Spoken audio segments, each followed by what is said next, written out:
to the head teachers conference that is expected to be officially opened by Deputy President William Ruto. And some of the key concerns that are supposed to be addressed there are safety issues. And I just want us right now just to take a look at some of the points on the latest safety regulations for students by the Ministry of Education.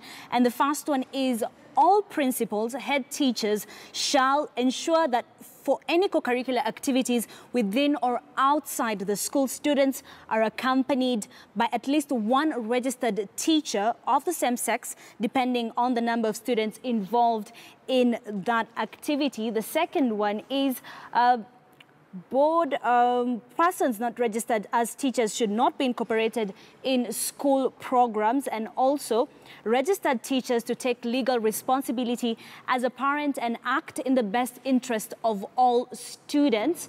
Students are released from activities to reach their schools, homes before 6 p.m. And still on that note, activities in boarding institutions scheduled after 6 p.m. must end not later than 9 p.m. so that they can ensure that students get to their homes or dorms in good time. And also, county or sub-county directors required to display this circular on notice boards. Those are just some of the safety regulations. Head teachers required to take staff and students through the contents of this circular. And of course, finally, the teachers shall liaise with other law enforcement agencies to discipline teachers who violate the rights of students. Those are just some of the regulations that have been published by the Ministry of Education. Of course, tomorrow the conference will be kicking off in Mombasa. This is something that we'll be following up on.